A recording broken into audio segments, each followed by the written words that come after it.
morning and welcome to ABC News Ghana. This is ABC Headlines. I am Khadija Isifu. Coming up in the headlines. Heads of state of ECOWAS have unanimously endorsed President John Dramani Mahama as the African Union chair when the rotating chairmanship reaches West Africa in 2027. A new opinion poll by Global Info Analytics show the Pandai parliamentary by-election shaping up as a tight contest, with the New Patriotic Party's candidate Matthew Nyindam holding a slim lead over the National Democratic Congress's Daniel Nsalawa. We have these and many more coming up shortly. Do stay tuned.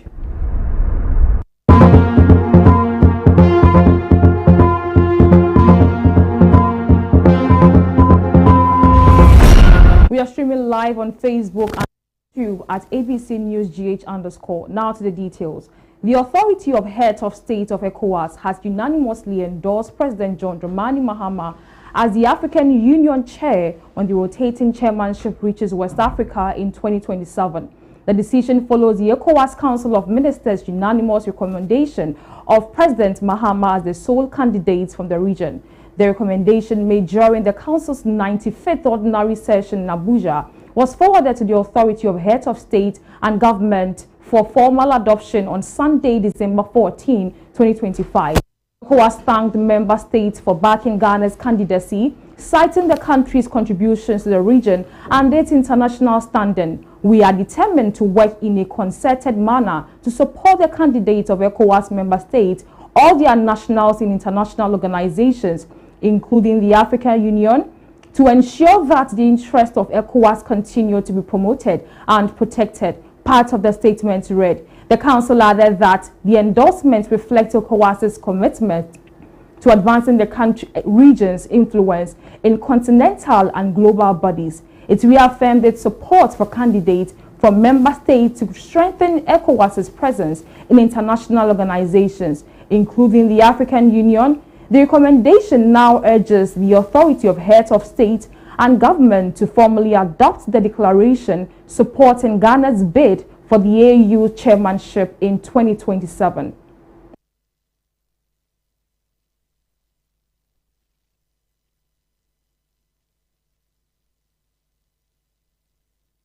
Still on ECOWAS, leaders of the Economic Community of West African States have strongly condemned recent coup attempt in Guinea-Bissau and Benin, warning that such actions pose a serious risk to peace and democratic governance across the sub-region. The position was affirmed during the 68th Ordinary Session of the ECOWAS Authority of Heads of State and Government, held at the Nigerian State House with backing from the African Union and the United Nations. Participants underscored the need for collective vigilance to prevent the spread of unconstitutional changes of government. ECOWAS leaders commended the swift deployment of the organization's standby force to Benin following the December 7 coup attempt, describing the intervention as a clear signal of the bloc's resolve to defend constitutional order and regional stability. Nigeria was represented at the summit by Vice President Kashim Shettima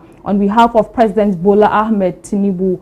He joined his counterparts, including ECOWAS Chair and Sierra Leonean President Julius Maada Bio, Ghana's President John Dramani Mahama, Senegal's President Bassirou Diomaye Faye, the Gambia's President Adama Barrow, Togo's President Faure Gnassingbé, Cote d'Ivoire's Vice President, and the Foreign Affairs Minister of Benin. Guinea-Bissau and Guinea, which remain under ECOWAS suspension, were not represented. The meeting took place against persistent political instability in West Africa following a wave of coups in Mali, Burkina Faso and Niger between 2020 and 2023.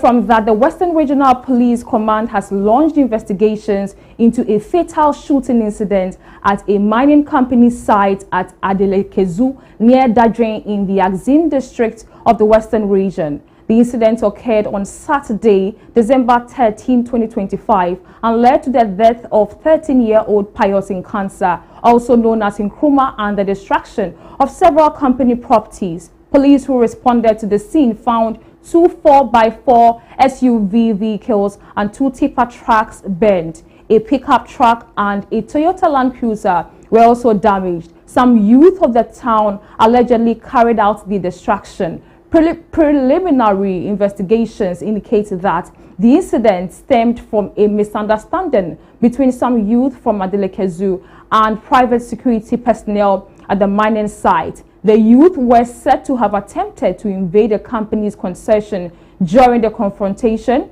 They allegedly tried to seize a pump-action gun from one of the security men. The security men resisted and fired a shot, hitting the boy.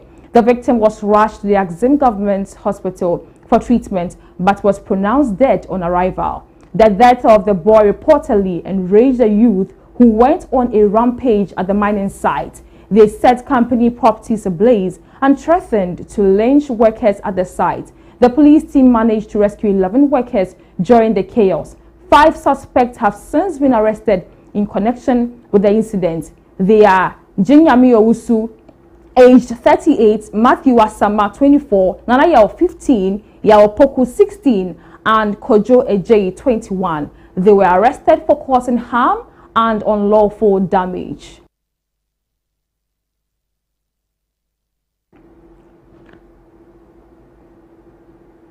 The IGP Special Operations Team has arrested 17 suspected drug peddlers and retrieved several exhibits during an operations at the Waterworks area, a known hotspot for criminal gangs and drug peddling. The team, over the past few weeks, said it has made significant arrests through sustained operations, including the rescue of a man who was kidnapped. Acting on intelligence, operatives swooped on the area and recovered quantities of dried leaves suspected to be Indian hemp, 8 bottles of Cofex cough syrup, 2 sachets of suspected opioid tablet, and a motorbike.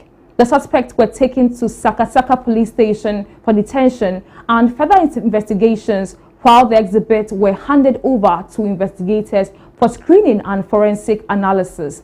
The operation was executed without any casualties and has enhanced police visibility while strengthening collaboration with traditional authorities in tackling drug-related crimes in the Tamale Metropolis and Tolon districts. In a statement signed by ASP Alhaji Bawa Jalil, the Special Operations Team reaffirmed its commitment to sustaining such operations to ensure peace, security, and public confidence in the northern region.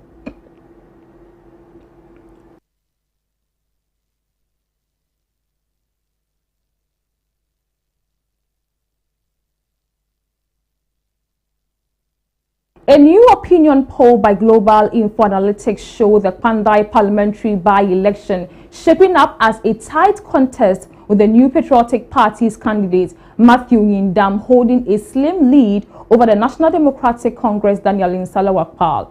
According to the poll conducted between December 11 and 13, 2025, Yindam commands 50% of voter support, while Wakpal follows closely with 46%. 3% of respondents remain undecided, with 1% indicating support for other candidates. The pollsters note that the 4-point gap falls within the margin of error of plus or minus 3.9%, effectively making the race a statistical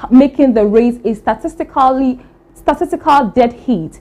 The survey also reveals limited voter movement between the 2 leading candidates, with 2% of Yindam's previous voters switching to Akpal and an equal proportion moving in the opposite direction. However, Yindam appears to benefit from a significant shift among voters who previously backed an independent candidate in the 2024 election, with 28% of that group now supporting him on performance. Voters offered mixed assessments of Yindam's brief tenure in Parliament. 35% rated his performance or very good, 36% described it as average, and 29% rated it poor or very poor. Beyond the constituency race, The poll indicates generally positive national sentiment.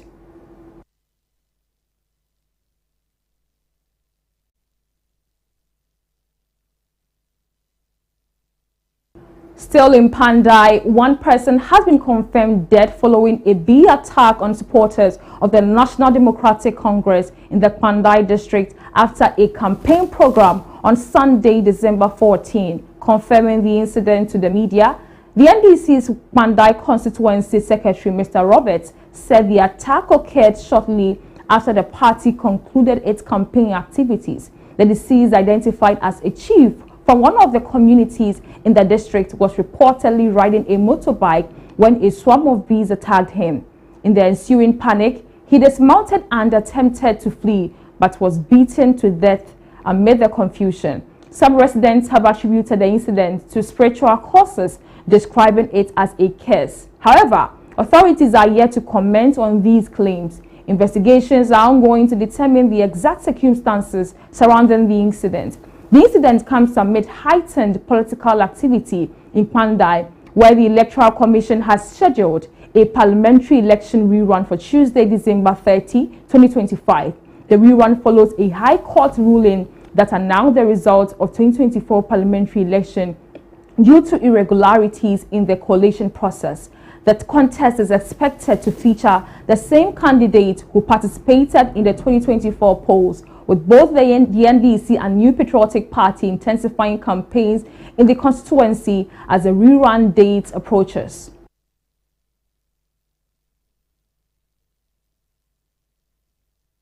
That's how we wrap up with the headlines this morning.